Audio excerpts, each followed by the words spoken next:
Festa dos Tabernáculos hoje. Ok. Estamos aí na penúltima, chegando ao fim.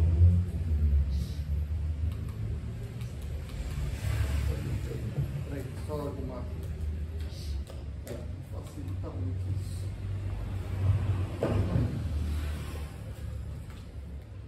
É pilha? Às vezes ela está mal encaixada.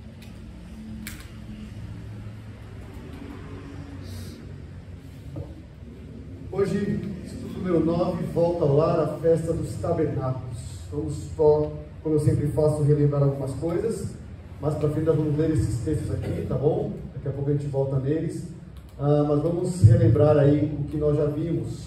As festas de Israel visam chamar o povo de Deus, de Israel do Antigo Testamento, a comemorar o que Deus fez no passado, os frutos disso no presente e olhar para o futuro. Então tem sempre esses três aspectos das festas: passado, o que Deus fez por nós; presente, o que nós estamos vivendo agora; e futuro, antecipando o que viria com o Messias, sempre apontando para algo maior do que as festas em si, tá? Três características: as festas são ciclos para relembrar os feitos de Deus, para renovar o compromisso do povo com Deus. Então sempre repetir anualmente faz com que o povo se lembre, renove a aliança. As festas também eram reuniões que promoviam união, unidade do povo, para mostrar que o povo junto vai comemorar. Isso mostra a unidade do povo de Israel, e isso é uma característica importante das festas. E três, para celebrar, para ofertar e para descansar no Senhor. Eles festejavam descansando e ofertando algo ao Senhor. Cada uma dessas festas nós estamos vendo é uma sombra daquilo que viria, um tipo de uma redenção que seria mais ampla, maior, e principalmente tipo de uma figura, tipo do Messias, tá? E elas eram estruturadas em torno do sábado. O sábado estruturava todas essas festas. Sempre tinha uma questão de 7. O descanso também era importante, tá? Vamos lembrar então das festas da primavera. Páscoa era o alicerce, né? Israel tinha que aprender que a existência desse povo se devia à graça de Deus, que os libertou do Egito por meio de um sacrifício de outro, um cordeiro sem defeito. Pães asmos, o povo libertado era um povo santo, era uma nova massa, sem o fermento do Egito, sem o pecado, sem essa escravidão ao pecado. Tinham que romper com o passado. Então, tirem o fermento, rompam com o passado, livrem-se desse poder escravizador do pecado. Primícias, vivam hoje com a expectativa de um futuro. As primícias é uma colheita dos primeiros feixes, com a expectativa de que viria uma colheita maior, tá? Uma nova vida. Eles entrariam na terra, viveriam uma nova vida, e as primícias expressam isso. Pentecostes, colheita abundante, por causa de uma dádiva muito grande. A dádiva é grande e a colheita, portanto, é generosa. Isso já era visto nas primícias, os primeiros frutos do que foi plantado. Essas eram as festas da primavera. Festas do outono, as trombetas, o anúncio que o Senhor soberano está presente, Ele reina, o Senhor reina, o povo é convocado para adorar ao Senhor, o soberano está aqui presente. E o dia da expiação era o chamado o dia, né? O dia mais importante, ali a festa mais importante, onde o sumo sacerdote entrava no Santo dos Santos para fazer expiação por ele e pelo povo todo, né? Isso lembrava o povo que o pecado contaminou tudo e que era preciso sangue para fazer a purificação. Como é que Jesus cumpre essas festas? Páscoa, Ele é o Cordeiro sem defeito, que morre para a nossa justificação, que morre para nos dar libertação da escravidão. Pães asmos, Ele é a nossa santificação. Ele se fez sujo por nós, Ele foi o fermento retirado, Ele ficou sepultado, e Ele fez isso para tirar, para nos fazer nova massa, para tirar o poder escravizador do pecado do seu povo. Ele ressuscitou na festa das primícias, né? Ele ressuscita nas primícias, provando que o seu corpo é o primeiro feixe. É o primeiro feixe de uma colheita que virá. Então, os que morrem em Cristo ressuscitarão, porque Ele é as primícias da ressurreição. E Pentecostes, Jesus envia o Espírito Santo e a colheita é abundante. Foi no dia de Pentecostes, naquele ano em que Jesus morreu, que o Espírito desce e a colheita é muito grande, capacitando, o Espírito capacita os apóstolos, os discípulos a pregarem e a colherem. Trombetas, Jesus é o Rei soberano que é anunciado, Ele reina e a igreja deve anunciá-lo. E dia da expiação, Jesus é tanto o sacrifício quanto o sacerdote. Ele é um sacrifício perfeito e Ele é um sacerdote perfeito. Nele não tem mancha alguma. Então, olha como Jesus cumpre tudo isso aqui, na pessoa e na obra dele. Seja na sua vida, na sua morte e na ressurreição. Ele cumpre essas festas. E aqui apenas para lembrarmos o ano agrícola de Israel, tá? Nós estamos aqui neste mês, tá? Que é o mês de Tiri, ou Tsiri, que é o mês que tem 3 festas de outono, tá? Festa das trombetas, dia da expiação e hoje festa dos tabernáculos. Festa das trombetas, dia 1º desse mês. Dia da expiação, dia 10. E festa dos tabernáculos, dia 15 deste mês aqui. Estamos aqui então nas festas, ó. Tá bom? Então aqui a gente tem o final da colheita. As uvas eram colhidas mais ou menos por aqui. Você tinha o final da colheita da uva aqui. E aí o início de novo do ano agrícola. Começavam a arar a terra novamente para começar o ano agrícola, que aqui vinha o inverno, um tempão sem colher. Começariam a vir os frutos aqui. Então aqui tem inverno, você tem um período sem colheita. É o período que eles estavam plantando para depois colher. Vamos ver então a nossa festa. Abra aí em Levítico 23. Deixa eu voltar aqui os nossos textos. Levítico 23, de 33 a 44. Ouça com atenção a palavra do Senhor. Levítico 23, de 33 a 44. Todos abriram?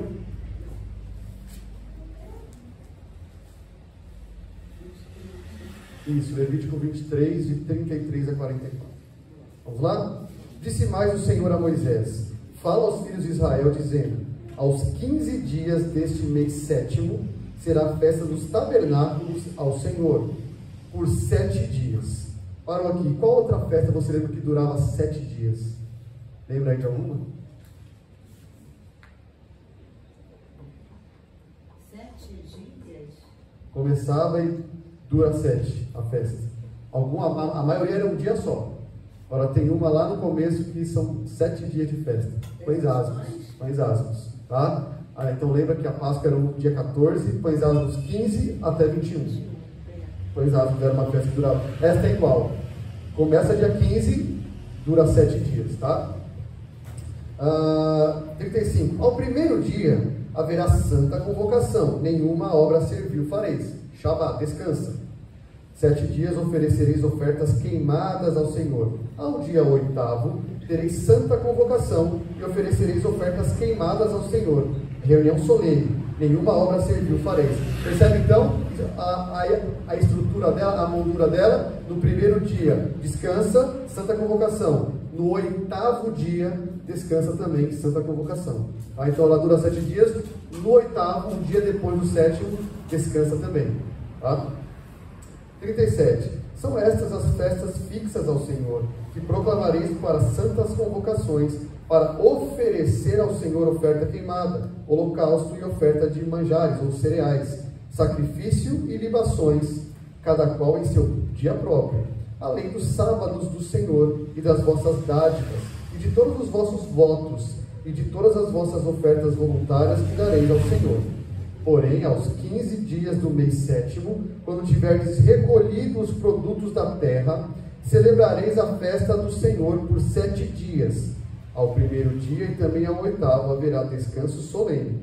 No primeiro dia tomareis para vós outros frutos de árvores formosas, ramos de palmeiras, ramos de árvores frondosas e salgueiros de ribeiras, E por 7 dias vos alegrareis perante o Senhor vosso Deus.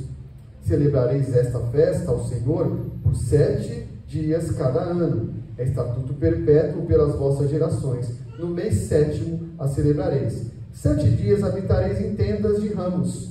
Todos os naturais de Israel habitarão em tendas, para que saibam as vossas gerações que eu fiz habitar os filhos de Israel em tendas, quando os tirei da terra do Egito. Eu sou o Senhor vosso Deus. Assim declarou Moisés as festas fixas do Senhor aos filhos de Israel.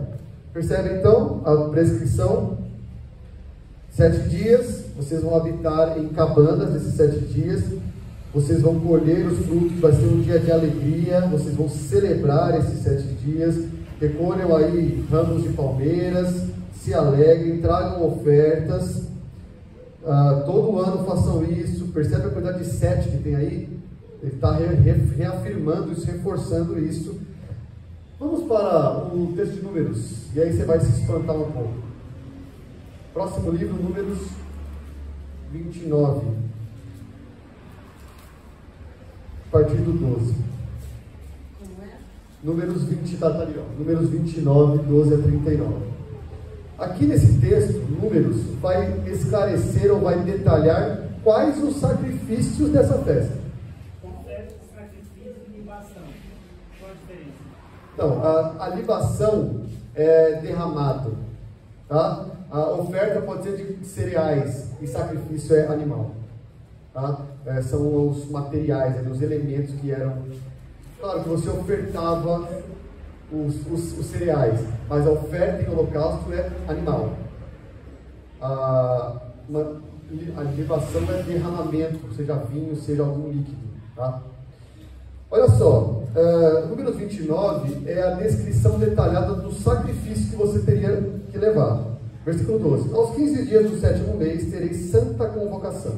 Nenhuma obra servil fareis, mas 7 dias celebrareis festa ao Senhor. Agora ele começa. Por holocausto em oferta queimada, de aroma agradável ao Senhor, oferecereis 13 novilhos, 2 carneiros e 14 cordeiros de 1 ano. Serão eles sem defeito.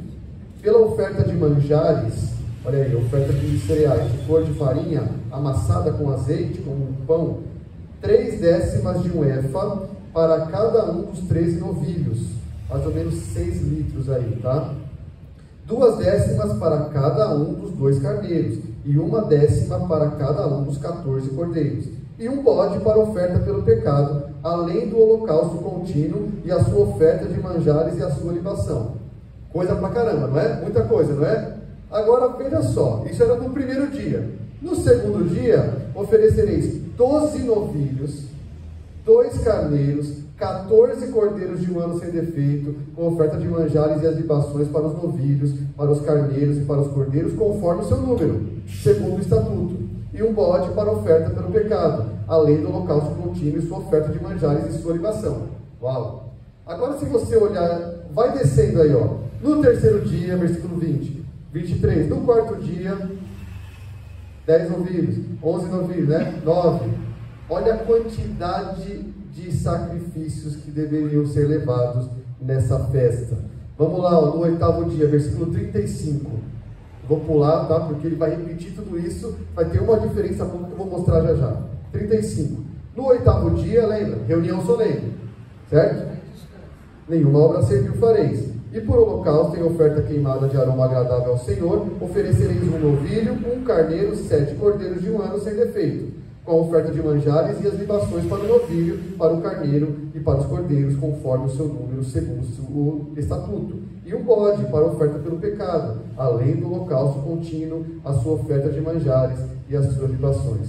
Estas coisas oferecereis ao Senhor nas vossas festas fixas, além dos vossos votos, das vossas ofertas voluntárias, enfim. Aqui é só o detalhamento da quantidade de sacrifícios por dia na festa dos tabernáculos. E vamos para Deuteronômio 16, só 3 versículos. Já eu vou explicar melhor isso daí, tá? 16, 13 a 15. Deuteronômio 16, 13 a 15. Aí nós já lemos os textos, só vou relembrando que nós já lemos depois. 16, 13 de Deuteronômio. A festa dos tabernáculos celebrá-la-ás por 7 dias, quando houveres recolhido da tua eira e do teu lagar. Alegrar-te-ás na tua festa, tu e o teu filho, a tua filha, o teu servo, a tua serva, e o levita, e o estrangeiro, e o órfão, e a viúva que estão dentro das tuas cidades. 7 dias celebrarás a festa ao Senhor, teu Deus, no lugar que o Senhor escolher. Porque o Senhor, teu Deus, há de abençoar-te em toda a tua colheita, e em toda a obra das tuas mãos, pelo que de todo te alegrarás. O ponto aqui desse texto é alegria. Todo mundo se alegra. Filho, viúva, filha, servo, serva, alegra. Venha celebrar no local que o Senhor estabelecer. Essa era a terceira festa que o pessoal deveria ir até Jerusalém para celebrar. Então venha, alegrem-se, celebrem. Tá? Então esses são os nossos textos. Vamos então entrar na descrição da festa. Vamos lá. Bom, esta é a última festa anual prescrita pelo Senhor a Israel.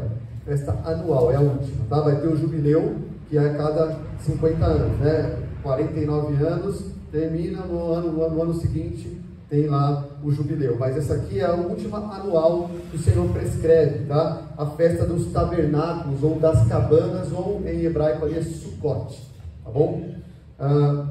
O vínculo aqui que conecta todas essas festas, essas cerimônias, é o número 7. Olha que interessante. A Páscoa ocorre no 14º dia, certo? Dia 14 de Nisan.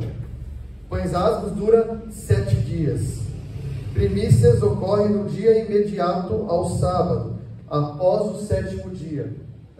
A festa das semanas, ou Pentecostes, acontece após se contar 7 semanas, desde o dia imediato ao sábado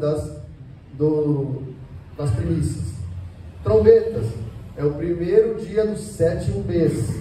Expiação, 10º dia do 7º mês.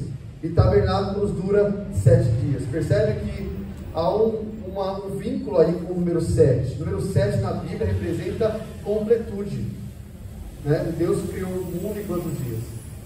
7 dias. Então completou. É algo completo. É essa a ideia, tá? Essas festas então são quantas festas? São 7. 7 festas.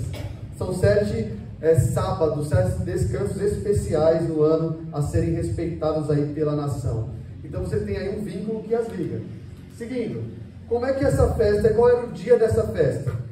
15º dia, dia 15 de Tishri, que é o nome do mês aí. 5 dias depois do Yom Kippur. Yom Kippur era dia 10, essa é dia 15.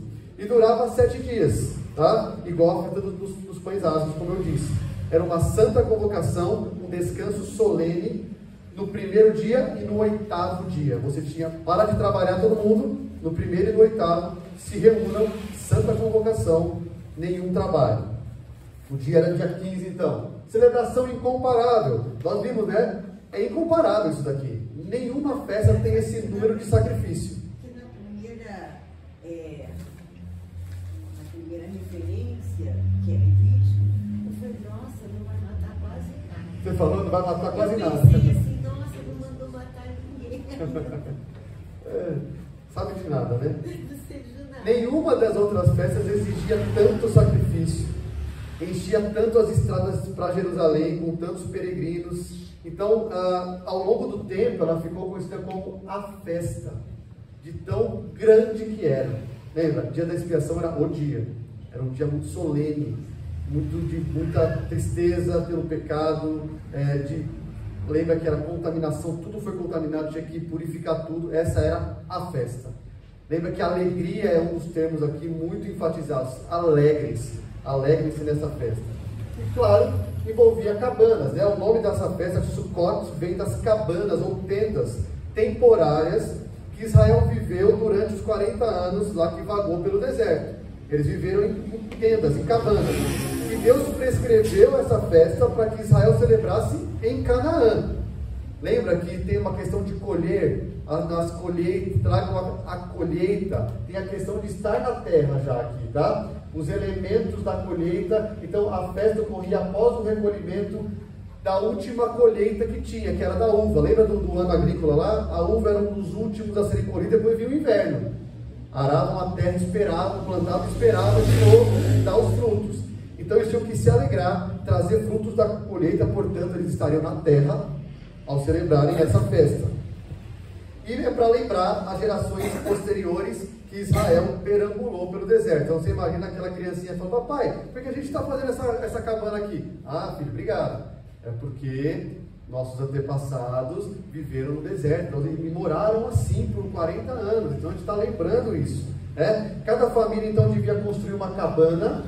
E aqui é mais ou menos a imagem de uma cabana. Já já eu vou mostrar um vídeo para vocês verem como isso é comemorado hoje lá em Israel, tá? Cada família devia construir uma cabana que trouxesse à memória as árvores do deserto. Então veja que tinha árvores muito específicas, palmeiras, salgueiros, né? Vocês lembram lá? Tinham árvores específicas, né? Deviam habitar durante os 7 dias da festa nas cabanas. E aqui tem uma discussão: será que eles habitavam assim 24 horas por dia? Ou habitavam por um momento, usavam o banheiro de onde, né? Ia para casa um pouco. Então hoje em Israel, eles geralmente só comem nas cabanas. A refeição é nas cabanas e as orações. O restante é em casa mesmo. As cabanas são feitas ou na garagem, ou no jardim de casa, ou em frente ao comércio. O dono de uma padaria tem uma padaria. Então, nesse período, um pedaço da rua está já separada para as cabanas. Acabou, recolhe. Tá? Mas eles não viviam o dia inteiro. Hoje, pelo menos, não vivem o dia inteiro dentro da cabana. E veja, não foi só Israel que viveu em uma tenda, em um tabernáculo. Quem habitou no tabernáculo? O Senhor. Né? O Senhor falou para Moisés construir um tabernáculo que seria o local da morada. Claro que Deus não é contido em um tabernáculo, mas era algo didático para o povo. O Senhor está aqui, a presença de Deus está aqui, e o elemento didático disso era o tabernáculo. Depois, o templo foi esse tabernáculo construído aí de outros materiais, mas tudo isso para figurar que o Senhor está habitando aqui. Então, essa festa dos tabernáculos traz não só a lembrança que Israel vivia em um tabernáculo, mas o Senhor também habitou em um tabernáculo nesse tempo de peregrinação, e mesmo depois que chegou, antes de construir o templo de Salomão, era um tabernáculo. Essa festa trazia essas memórias.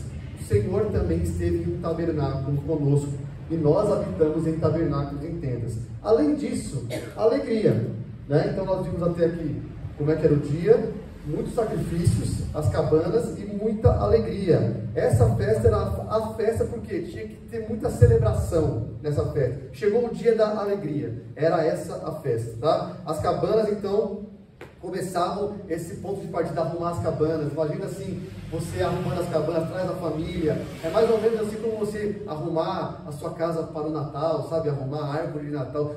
Você traz um elemento para todo mundo participar, para você ensinar alguma coisa. Isso tem que trazer alegria.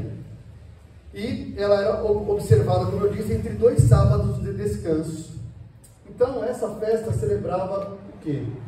Era uma celebração do quê? Da provisão bondosa de Deus por meio da colheita, o motivo de júbilo pela colheita do outono, o fim do ciclo das colheitas antes do inverno. Então vamos nos alegrar. Acabou o tempo das colheitas, celebrem isso, muita alegria. E era uma celebração para se lembrar que Deus supriu o povo enquanto o povo peregrinava pelo deserto. Deus deu alimento, Deus deu água, Deus deu proteção. É um elemento pedagógico aqui, tal como a Páscoa era, né? A Páscoa é quando o seu filho perguntar: papai, o que significa esse rito? Explique o que era a Páscoa. Mesma coisa aqui. Então, essa festa exigia, nós vimos um número absurdo de sacrifícios e todos múltiplos de 7. Se você for ver lá em cada número, menos no 8º dia, se você somar o primeiro até o 7º, toda a soma de carneiros e bodes dá um múltiplo de 7. Contar o 8º não, mas se contar no 7 sim. Então isso é interessante, né? Mas mais uma vez o 7 aí ligando tudo isso, a completude, tá? Sacrifício, vamos falar um pouco desses sacrifícios. Então essa festividade exigia um número extraordinário de sacrifícios. A prescrição está lá em número 29. E olha só, exigia, eu não coloquei aqui, mas 70 novilhos, 14 carneiros, 98 cordeiros, além dos bodes. Contando com o 8º dia, seria 71 novilhos, 15 carneiros, 105 cordeiros. Você imagina o que ficava no tabernáculo. Lembrando que depois disso vinha o inverno. Lembrando que os levitas tinham que ter alimento. Eles eram sustentados por isso também. Então, viria um tempo longo, pelo menos 4 meses aí, de não vai ter colheita. Nós estamos esperando. Então, tinha ali uma reserva boa para os sacerdotes, a tribo de Levi, nesses 4 meses que viriam de inverno. Tá? Todos os sacrifícios, então, deveriam ser acompanhados por um total de 336 éfas de farinha para oferta. Lembra, aqui cada éfa é 20 litros, mais ou menos. Aqui é somando tudo o que precisava, tá? Era impressionante a quantidade de sacrifício que eu tinha que levar, de oferta de cereal, de tudo. Era muito grande. Em uma das poucas comemorações da festa dos tabernáculos mencionadas no Antigo Testamento, a celebração associada à dedicação do templo de Salomão. Em 1 Reis 8, 63 e 64, depois você vê esse texto, 22 mil bois foram sacrificados. Olha lá, foi um sacrifício absurdo aqui, ó. 120 mil ovelhas, holocaustos, e era nesse tempo da festa dos tabernáculos. Então, Salomão disse, é para ter sacrifício, né? Então vamos ter sacrifício. Para evidenciar a prosperidade do reino, como o Senhor abençoou o reino, ele oferece essa quantidade enorme de sacrifícios. Isso impressionou muito o povo nessa ocasião em 1 Reis 8. Depois você anote aí para você ler como é que Salomão fez isso. Era o período da festa dos tabernáculos. E aqui eu só coloquei nesse esquema para a gente ver. Só vou ler a primeira, tá? Porque aqui é o primeiro dia, tá? Dia 15, tá? Santa Convocação e descanso. Olha aí, 13 novilhos, 2 carneiros, 14 cordeiros. Aí você tem a oferta de manjares, que são agora cereais. 6 litros para cada um desses 13. 4 litros para cada um dos 2 carneiros. E 2 litros para cada um dos 14 cordeiros. Um bode e o holocausto contínuo. E aí você vai seguindo a leitura de números 29, o que vai mudar? Apenas os novilhos, vai baixando um por dia. Então no segundo dia você tem a mesma coisa, menos um novilho. Terceiro dia você tem a mesma coisa, menos um. Claro que aí você diminui aqui também, né? Porque é 6 litros para cada um dos 11. Então você vai diminuir também ali para cada um, tá vendo? Para cada um dos 11 novilhos você diminui. E aí você vai seguindo. No 4º dia, 10 novilhos. 5º dia, 9. 6º dia, 8. 7º dia, 7. E o 8º dia, aí muda. É o dia final, lembra? É o descanso, para fechar. Como funcionava? Qual era o sistema? Você entregava as ofertas e aí o sacerdote queimava? Porque não dava para queimar em um dia. Não, então. Ficava, certamente, não tinha gente suficiente para queimar tudo isso, quantas famílias chegavam lá. Então, ficava estocado, ficava lá guardado, e certamente nem no 7º dia daria para queimar tudo isso, oferecer. Então, a pessoa não acompanhava. olha, não sei te dizer, mas provavelmente não. Você acompanhava o sacrifício, esperava matar o seu, é isso? Estou dando o meu aqui, eu quero esperar para ver se ele vai ser queimado. Eu não sei te dizer se esperava ou não. 120 mil ovelhas, ele vai levar o inverno inteiro. Então, talvez você não vai ver a sua queimada.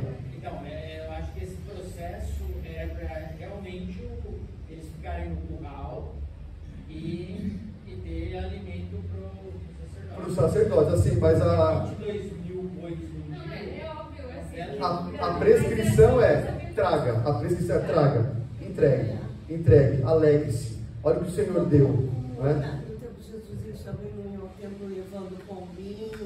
Sim, os mais pobres levavam pombas. Então, levava, porque era para levar. Isso, a prescrição. Mas é muito, né, Amanda? É impressionante isso, né? Muito. É muito Então, sangue. semelhante ao vídeo, você vai e você não vê onde que ele vai. Vamos tentar, semelhante ao dízimo, ele está falando, você dá e você não sabe para onde que ele vai. A gente tem uma transparência aqui, para saber onde o seu dízimo vê. Mas ali, assim, é um povo de Deus, você sabe que ele vai ser queimado, você sabe, o Senhor prescreveu isso, é para sacrifício, é para sustentar a tribo de Levi. Você sabe que é para isso, né?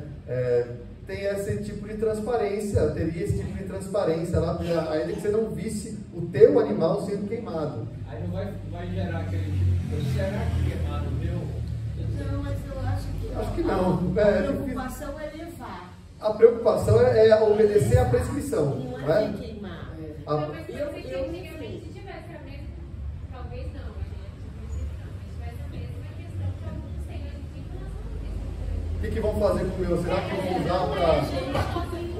Entendo, exato. Agora, o que vão fazer? Mas o que estão mandando é eu entregar. Então, nós não sabemos textualmente se havia uma conferência, nós não sabemos, tá? Mas é difícil. Você tem que ir lá para Levítico de 1 a 4, que aí você tem as prescrições, o que é cada oferta, holocausto pacífico, contínuo.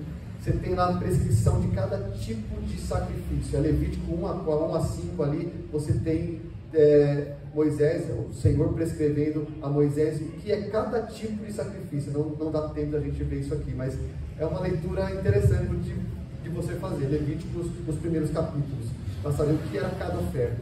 Tá bom? Mas o holocausto é queima. O holocausto é sempre queima. Eu estou colocando um dízimo aqui, porque tinha um rapaz que dava o dízimo e ele falou assim, ó, quando eu era tesoureiro da igreja, ele falava assim, eu queria que vocês fizessem isso. Eu falei, não, peraí. É o conselho, quem decide. O que você está dando, porque tem alguém que administra isso aí. Não é alguém que a igreja votou. Então você tem um sistema representativo. A igreja, a assembleia votou nas pessoas. Então você tem uma confiança que está representada nas pessoas que foram eleitas, né? Esse sistema presbiteriano. Não estou dando dízimo, tem que fazer isso. Entendi. Mas não é isso, tem que conseguir isso. É só a gente entender um pouquinho o que acontece quando Jesus expulsa os cambistas. É porque a produção já estava generalizada e a oferta que entrava, essa oferta podia estar sendo vendida no pátio para outro que chegasse. Você tinha até um tipo de moeda dentro do templo diferente, um câmbio diferente ali. Então, quando chega em Jesus, a corrupção já está. Aí certamente alguns sacerdotes aceitavam o suborninho para passar uma oferta. Certamente. Estava assim, né? Jesus expulsou os vendilhões, né? Com o passar do tempo, então, o coração de Israel se esfria, né? Nós sabemos disso. E o declínio espiritual profundo durante esse período desvirtuou as festas. E os estudiosos dizem que nenhuma festa foi tão desvirtuada quanto o tabernáculo. Tá? A Torá ficou perdida, Israel negligenciou completamente as festas até Josias chegar, a reforma do rei Josias, e especialmente as reformas feitas sobre Esdras e Neemias. Abra aí Esdras 3, livro de Esdras, depois de Crônicas. Esdras 3, de 1 a 4.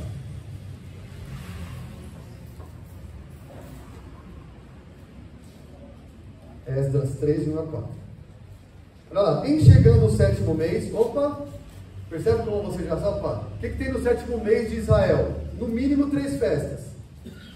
Quais são? Trombetas, dia da expiação e cabanas. E Esdras começa. Chegando o 7º mês, estando os filhos de Israel já nas cidades, ajuntou-se o povo como um só homem em Jerusalém. Então o povo vai para Jerusalém, se reúne. Levantou-se Jesua, filho de Josadaque, e seus irmãos, sacerdotes, e Zorobabel, filho de Sealtiel, e seus irmãos, e edificaram o altar do Deus de Israel, para sobre ele oferecerem holocaustos, como está escrito na lei de Moisés, homem de Deus. Firmaram o altar sobre as suas bases, e ainda que estavam sob o terror dos povos de outras terras, ofereceram sobre ele holocaustos ao Senhor, de manhã e à tarde. 4. Celebraram a festa dos tabernáculos, como está escrito, e ofereceram holocaustos diários, segundo o número ordenado para cada dia. Quando o povo volta do exílio, o povo celebra essa festa. Eles têm que refazer o altar, percebeu? Eles refizeram o altar, estava tudo destruído.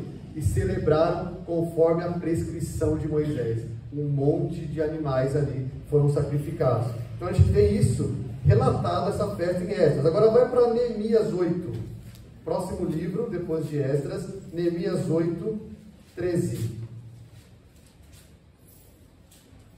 Neemias 8, 13. No dia seguinte, ajuntaram-se a Esdras, o escriba, os cabeças das famílias de todo o povo, os sacerdotes e os levitas, e isto para atentarem nas palavras da lei. Acharam escrito na lei que o Senhor... é isso, acharam escrito na lei. Ou seja, está perdido. Olha aqui, tem isso aqui, ó. Acharam na lei que o Senhor ordenara por intermédio de Moisés, que os filhos de Israel, habitassem em cabanas durante a festa do 7º mês. Olha, ninguém mais sabia. Acharam que tinha que habitar em cabanas. Acharam uma coisa escrita. Que publicassem e fizessem passar pregão por todas as suas cidades em Jerusalém, dizendo: saí ao monte, trazei ramos de oliveiras, ramos de zambujeiros, ramos de murtas, ramos de palmeiras e ramos de árvores frondosas, para fazer cabanas, como está escrito. Saiu, pois, o povo, trouxeram os ramos e fizeram para si cabanas, cada um no seu terraço, e nos seus pátios, e nos átrios da casa de Deus, e na praça da porta das águas, e na praça da porta de Efraim. Toda a congregação dos que tinham voltado do cativeiro fez cabanas, e nelas habitou, porque nunca fizeram assim os filhos de Israel, desde os dias de Josué, filho de Nun, até aquele dia. Houve muito grande alegria. Dia após dia leu Esdras no livro da lei de Deus, desde o primeiro dia até o último, do primeiro ao 8º, celebraram uma festa por 7 dias. No 8º dia, houve uma assembleia solene, segundo o que estava prescrito. Desde Josué, nunca mais fizeram a festa dos tabernáculos. Nunca mais. Acharam, tem que fazer, gente. Vamos lá. Chama todo mundo. Faça um pregão por todo lugar. Pessoal, peguem ramos de árvores aí. Tem que fazer, ó. A gente achou, está escrito. Que coisa, né? Anos e anos sem fazer a festa. Perdido. O povo se esfria, não é? No século I, tempo de Jesus, cada família construía sua própria cabana, mas também havia uma celebração comunitária, como era mesmo, né? Os milhares de peregrinos, olha aí, que haviam construído suas cabanas trançadas em todas uma coisa aqui, as ruas aí, becos, pátios, terraços de Jerusalém se reuniam e levantavam voz em conjunto em grande júbilo ao Senhor, e chamaram essa festa a época de alegria. No século I, becos, pátios, ruas de Jerusalém, todas tomadas de cabanas. Era a festa da alegria, tá? Então você tinha expressões de alegria, incluindo a leitura das escrituras, como Esdras fez. O povo memorizava, cantava, recitava alguns salmos, salmos de aleluia, salmos de Halel, que é cantar ao Senhor, ou adorem ao Senhor, louvem ao Senhor, louvai ao Senhor. Aleluia significa louvem ao Senhor. É isso que significa literalmente, louvem ao Senhor, aleluia. Então os salmos de Halel eram cantados nas liturgias das famílias. Os cânticos definiam a festa, porque celebravam, era júbilo. Cada salmo louvava o Deus da aliança pelas inúmeras dimensões do amor, da graça, e terminava ali com o Salmo 118, 26. Bendito o que vem em nome do Senhor. Terminava assim com esse salmo, tá? Cada dia da festa, o momento predileto das crianças era a hora de agitar os ramos das árvores. Você imagina essa festa em Jerusalém? A rua toda montando as cabanas, as crianças brincando. Vem cá, pega isso aqui, coloca aqui para mim. Imagina como é que era essa festa, que alegria. Ramos de palmeiras eram recolhidos dias antes, amarrados, agitados perante o Senhor nas liturgias, ali nas leituras, e as crianças tomavam a frente nisso, e eram agitados os galhos de árvore.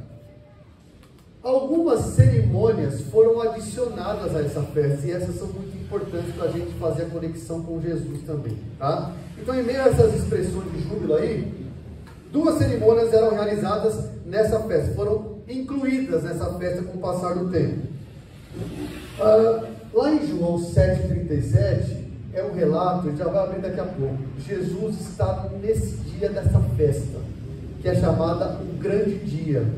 que era o dia da festa dos tabernáculos. Você vê o tamanho que tomou. Era um grande dia. E essas duas cerimônias serviam para instruir Israel sobre a redenção de Sucote, que a festa estava representando. Era uma sombra de uma redenção que a festa trouxe. Quais eram essas cerimônias? Coleta de água. Olha só, essa coleta de água, eu vou ler aqui o que o autor do nosso livro traz como o que era feito nesse dia de coleta de água. Olha só, a primeira cerimônia, a coleta de água, devia impressionar uma multidão. Era um ritual extremamente dramático.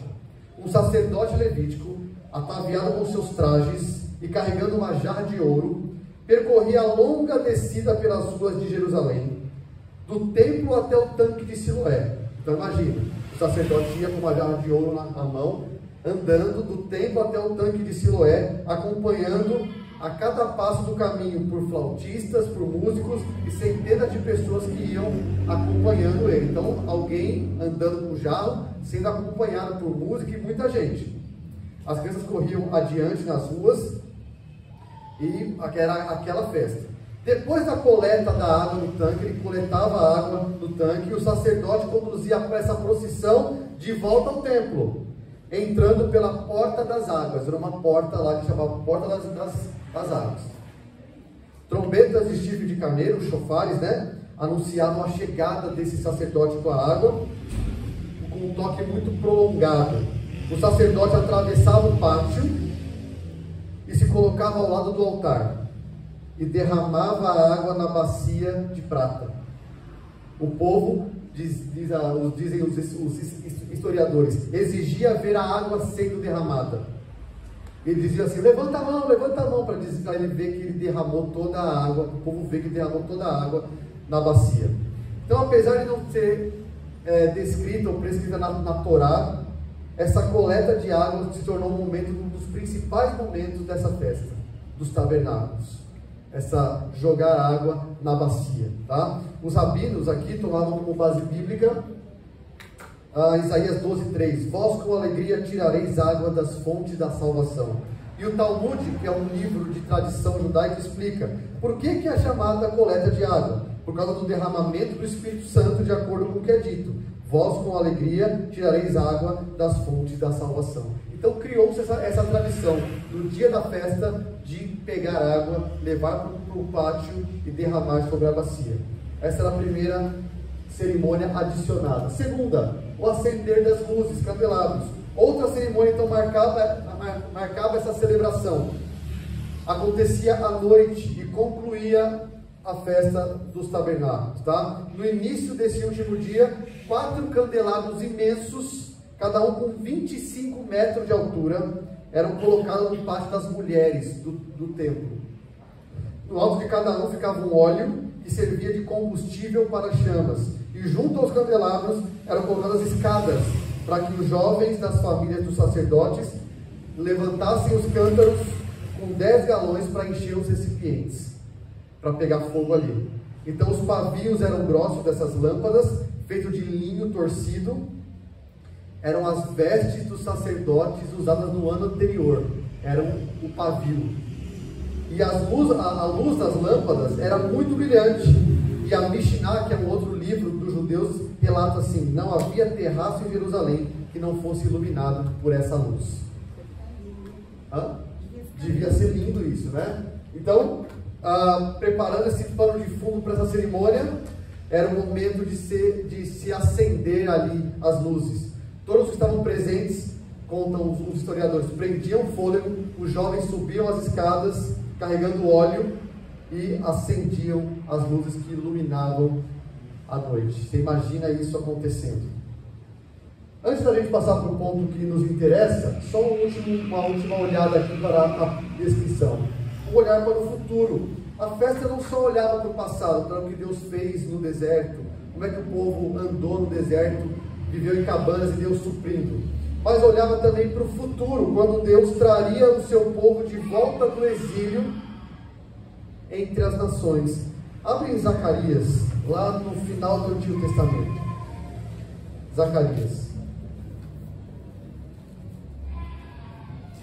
Zacarias 14. 16 e 17. Aqui é Zacarias falando a respeito de um tempo futuro, que as nações se reuniriam com os judeus que retornavam da terra para adorar a Deus. Tá? E um dos sinais desses povos, dessas nações, e submissão ao Deus de Israel, seria celebrar a festa dos tabernáculos. Seria um sinal que as nações se renderiam ao Deus de Israel. 14, Zacarias 14 e 16. Todos os que restarem de todas as nações que vieram contra Jerusalém, subirão de ano em ano para adorar o Rei, o Senhor dos Exércitos, e para celebrar a festa dos tabernáculos. Se alguma das famílias da terra não subir a Jerusalém para adorar o Rei, o Senhor dos Exércitos não virá sobre ela a chuva. Se a família dos egípcios... Não, só até o 17. O ponto aqui é, essa festa para Zacarias significaria o quê? No futuro as nações virão para adorar o Rei, o Deus de Israel, e celebrarão a festa dos tabernáculos. Um dos sinais do arrependimento dessas nações seria a celebração dessa festa. Então a mensagem da festa falava também dessa inclusão de outros povos, não judeus, para adorarem ao Deus de Israel. Tá? Então essa era a festa, esse era o maior tempo mesmo que eu queria gastar hoje. Olhar para a festa, é muita coisa nessa que era chamada a festa. Bom, sobre realidade, vamos lá. A gente tem que entender o significado dessa festa e olhar então mais do que o caráter dramático dessas cerimônias. A gente tem que entender um pouco o significado do tabernáculo de Deus, o primeiro tabernáculo transportável, né? A primeira habitação de Deus na história da redenção. Foi o primeiro, a cabana foi o primeiro tabernáculo de Deus, o lugar da habitação de Deus. A arquitetura, a mobília, os utensílios que Deus desenhou, que Deus organizou, contavam a história da longa jornada da redenção, a volta ao lar de um povo cansado. Então, lembra disso o seguinte: o tabernáculo não era apenas, se restringia apenas à habitação de Deus. O tabernáculo contava algo para os israelitas. A mobília, os desenhos, era uma reprodução do Éden. Você tinha desenhos dentro desse tabernáculo, eram pintadas árvores. Era para se lembrar do Éden, da habitação de Deus. Um povo, quando ia ao tabernáculo, o povo ia... A ideia é voltar para a habitação de Deus como era antes. O tabernáculo trazia à memória o Éden, tá? Ir ao templo era voltar a Deus. Então, depois de tirar o seu povo, o povo do Egito, aqui, e conduzi-lo junto ao povo do deserto, Deus encarregou Moisés de construir o tabernáculo. Ele capacitou lá o Bezalel e a Oliabe, né, para supervisionar essa construção, para executar essas coisas. O tabernáculo é a habitação do Deus de Israel. Todos os elementos de dentro e de fora faziam conexão com a história da redenção. Então, no tabernáculo era como se Israel voltasse ao Éden, como eu disse, mas isso era possível por meio de sacrifício. Você só pode entrar por meio de sangue, mas é uma volta ao Éden. Então a jornada de volta ao lar era a esperança da festa das cabanas. Os crentes do Antigo Testamento, ao comemorarem essa festa, agradeciam a Deus por todo o cuidado que eles tiveram lá no deserto, providenciando água, alimento, proteção, não é? Então a festa não somente lembrava dos fatos do passado, quando Deus havia habitado com os israelitas enquanto eles se encontravam no deserto. Também se inclinava para frente, a um lar melhor para vir, tá? E aqui a gente começa a ver a ligação com Jesus, nessa festa. Primeira ligação, Jesus foi nessa festa, abra aí em João capítulo 7. Foi nessa festa que Jesus disse uma coisa, e aí faz todo sentido, né?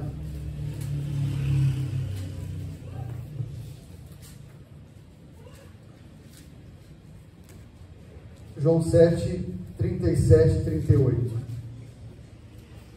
Olha só. Vamos lá para o capítulo 7 de João, 1 e 2. 7 de João 1 e 2. Passadas essas coisas, Jesus andava pela Galileia, porque não desejava percorrer a Judéia, visto que os judeus procuravam matá-lo. Ora, olha o 2. É a festa dos judeus, chamada de Festa dos Tabernáculos, estava próxima. Então João já está dando o momento que está acontecendo, que vai acontecer. Está próxima de acontecer. Agora vai no versículo 37.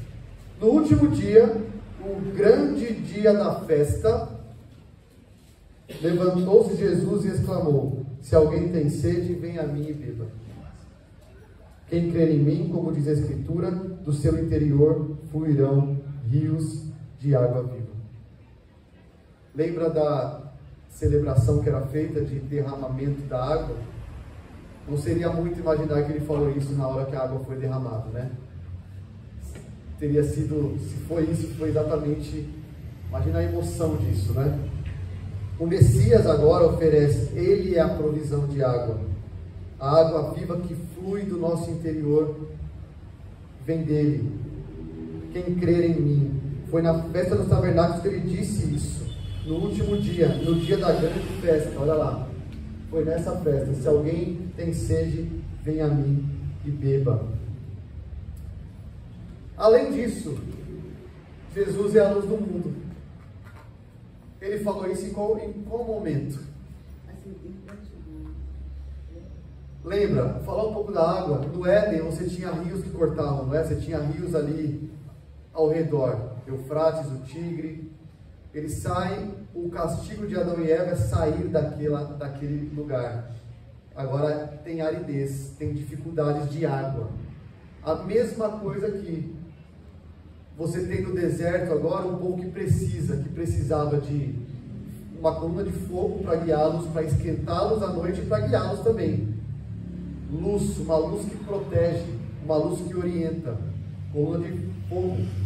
Então, trevas contrastam com a luz, né? Em outros tempos, ou ao longo das eras, os homens habitavam em trevas espirituais, e a fim de mostrar o caminho correto, Deus ilumina o seu povo com fogo no deserto. E foi numa festa dos tabernáculos que Jesus disse: eu sou a luz do mundo. Quem me segue não andará nas trevas, pelo contrário, terá a luz da vida.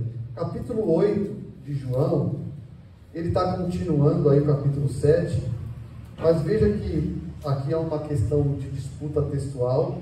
7,53 você tem uma chave. Vê aí na sua Bíblia, você não tem uma chave. Chave não é uma chave de fenda, não, foi uma chave, chaves da língua portuguesa. No 12? 7,53. Tem chave aí? 53. Tem? Vai até onde onde que fecha essa chave que abriu no 53? No 8,11. Que é o relato da mulher adúltera. De atire uma pedra, não é? Há muita discussão sobre esse texto, se foi mesmo João quem escreveu, como é que se ele está neste local, se foi cronologicamente neste local. Isso aí é para uma outra discussão. Mas o fato é que ele está entre colchetes aí, ou chaves, colchetes, para mostrar que tem disputa aqui. É João 7,53. Tem um colchete aí? Ou chave? Não. Que versão que é essa? NA? Nova Almeida Atualizada. Não tem um colchete e uma chave no 53. E cada um tem na sua casa. E no 8,11? Não. Também não? Ela respondeu, ninguém ensinou. Tudo bem. A Ara tem, certo? Alguém mais tem aí? Sim? Esse relato da mulher adúltera de atirar uma pedra, como eu disse, tem muita disputa de texto aí. Se era para estar nesse local ou não, ou se foi, na verdade se foi neste momento que aconteceu. Na verdade não importa o momento em que aconteceu, importa que aconteceu. Se houve uma edição e colocou-se aqui, tem sentido, tá? Tem inspiração por trás disso, nós cremos nisso. Mas o ponto é que o versículo 12 do capítulo 8 de João é no contexto ainda da festa dos tabernáculos. É isso que eu quero trazer, tá? Porque tem um colchete aí. imaginando que esse texto não estivesse aí, cronologicamente, o acontecimento da mulher adulta não foi aí, foi depois ou foi antes, o 8:12 está no contexto da mesma festa dos tabernáculos, e é aí que Jesus diz: eu sou a luz do mundo. Então isso faz sentido também com a festa, porque era o momento de acender os candelabros. E mais uma questão aqui que Jesus cumpre essa festa. Jesus é o tabernáculo, não é? E o Verbo se fez carne e tabernaculou entre nós, e habitou entre nós. Ele habita entre nós. E ao longo disso, ao longo da revelação das Escrituras, nós temos essa progressão de habitação de Deus. Éden, o primeiro local de habitação de Deus. Tabernáculo, templo, e depois quando o templo é destruído, Deus não está em lugar nenhum. Jesus vem como templo e o Espírito habita os crentes. Agora os crentes são templo do Espírito, o local da habitação de Deus. Os crentes são o templo do Espírito. Então Jesus é aquele que dá ao seu povo acesso ao lar novamente. É em Jesus o templo, o tabernáculo encarnado, que nós temos acesso a Deus de novo. É só nele. Ele é a água da vida, ele é a luz do mundo. Jesus cumpre isso. Cristo é aquele que dá ao seu povo acesso ao lar novamente. Lembra? As cabanas eram para lembrar como nós vivíamos. Deus também vivia assim, habitava assim, não é? Em cabanas, em um tabernáculo. Jesus agora, ele é o tabernáculo. Ele é a habitação de Deus com o povo.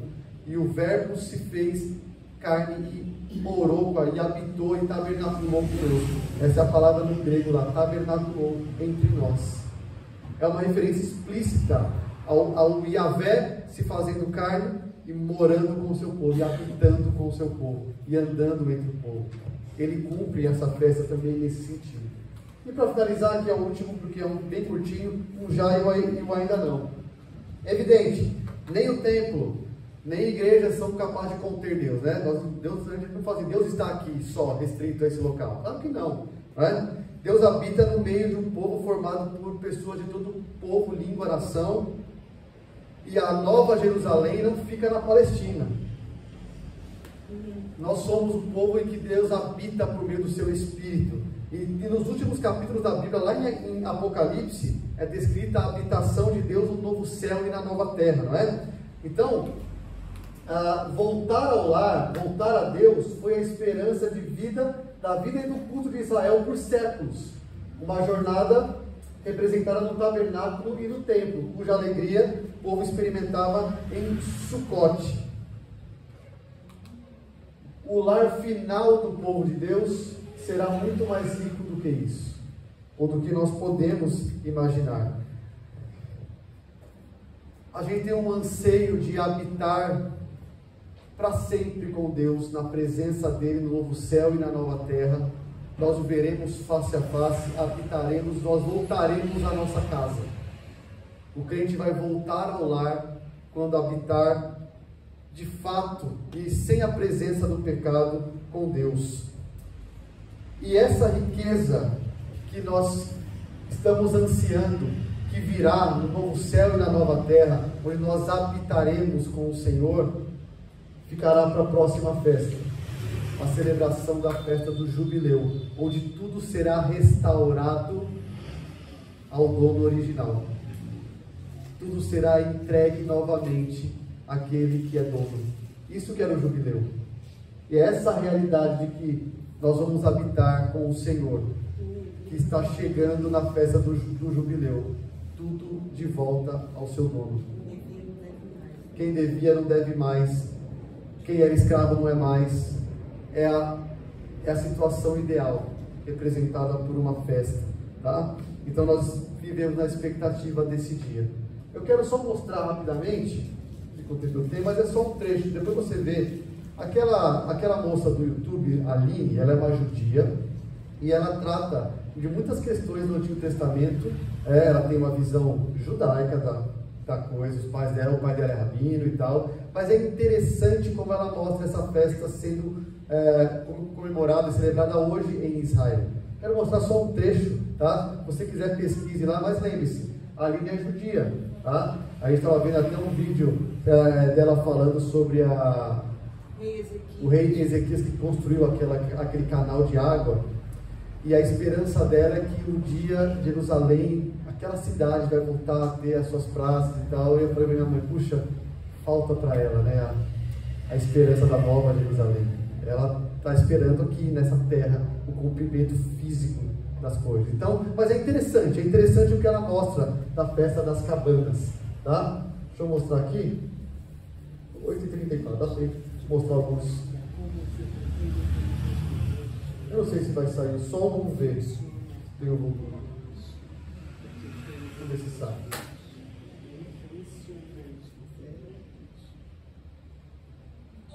Shalom, bem-vindos de volta ao Israel com a Aline. Como vocês podem ver, tem cabanas aqui em volta de mim. Quer dizer que a gente está na semana de tabernáculos, na semana de Sukkot. Eu estou em Jerusalém e quero mostrar para vocês como está sendo e o que a gente realmente faz para celebrar essa festa aqui. Então, para começar o nosso dia, vamos agora para a casa dos meus sogros. Vamos lá.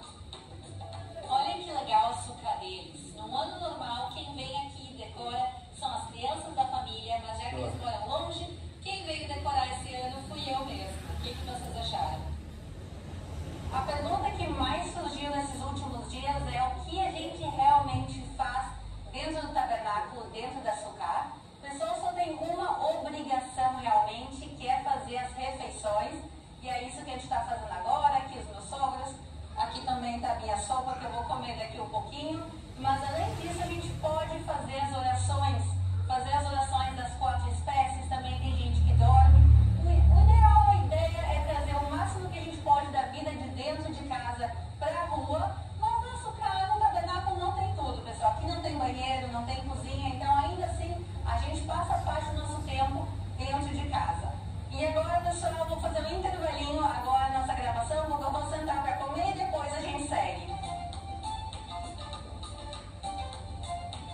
E agora o meu sogro, que é rabino, vai fazer pra gente a cerimônia das 4 espécies, que se chama em hebraico Netilat Lulav.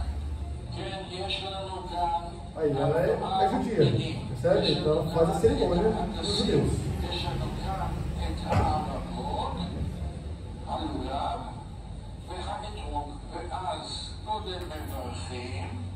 שקידשנו במצוותיו וציוונו על נטילת לולב, ואז אנחנו הופכים את האתרוג כאשר הפיתה נעקץ למטה, אנחנו מעגדים אותם, אנחנו מזיזים אותם ל4 רוחות השמיים וגם למעלה ולמטה. לוקחים רביעים, 3 פעמים לכל כיוון. E o que essas 4 espécies representam? Tem diferentes explicações, mas uma delas é que elas representam a união do povo de Israel, que a gente coloca elas todas juntas para orar, mas, por exemplo, a cidra tem gosto e cheiro, enquanto a tamareira só tem gosto e não tem cheiro. Cada uma delas é tão diferente, mas todas elas se unem nesse momento. A gente está agora no jardim dos meus sogros e eu quero mostrar para vocês uma árvore de tronco, de cidra, desse limão diferente que a gente usa para as orações de Sukkot. Vamos lá. Sim, só para você ter uma ideia, né, ela vai explicar um pouco mais, é só para você ter uma ideia como é que hoje eles celebram a festa dos tabernáculos. Tem na rua, tal, tem algumas cabanas na rua, tá vendo aqui, ó? Eles armam cabanas na rua, fazem as orações, fazem os seus rituais, estão presos, estão ainda na lei, estão ainda cegos para o Evangelho. É interessante como cultura, né, como uma ilustração do que a gente consegue ler um pouco aqui, mas falta, né? Falta o cumpridor de Sukkot. Jesus é a luz do mundo, é a água da vida e Ele é o tabernáculo de Deus. Não precisamos mais cumprir, não precisamos mais guardar essas festas, mas é interessante para você ver, aqui tem um rabino explicando um pouco, depois, ó, fica pelas ruas aí. Estava na pandemia. Estava na pandemia. E tem mais vídeos sobre isso, tá? Sobre a festa das cabanas. Lá tem ela falando de 1 hora, ela passando por Jerusalém, várias cabanas na rua, em frente às padarias, em frente a lugares para as pessoas comerem. Basicamente é isso, para as pessoas comerem, tá? Então, essa é a festa das cabanas, Sucote. Jesus as cumpre nele, na sua obra, na sua vida, na sua pessoa. Ele é o tabernáculo de Deus entre nós. Nele temos a volta ao lar garantida, o acesso ao lar garantido. É isso. Dúvidas, colocações? Próxima festa é a última. Terminaremos a série semana que vem, o ano do jubileu. Tá? Não é uma festa anual, mas é um ano específico em Israel, depois de 7 ciclos de 7 anos. Vamos ficar em pé, vamos orar, vamos encerrar.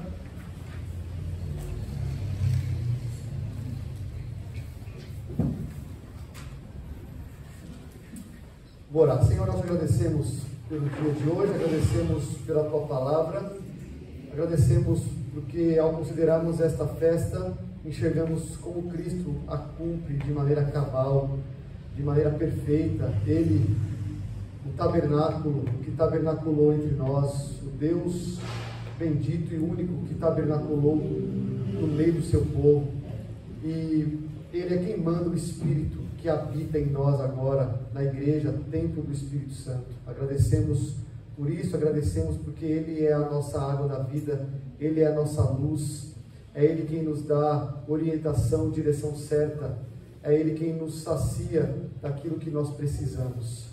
Agradecemos, Senhor, pela Tua palavra, e pedimos que o Senhor nos abençoe, nos fazendo amar mais a Cristo, nos apegar mais a Ele, e vivermos em novidade de vida, em resposta ao que Ele já fez por nós. Leva-nos, Senhor, de volta para nossos lares em paz, até nos vermos novamente. Pedimos isso em nome de Jesus. Amém.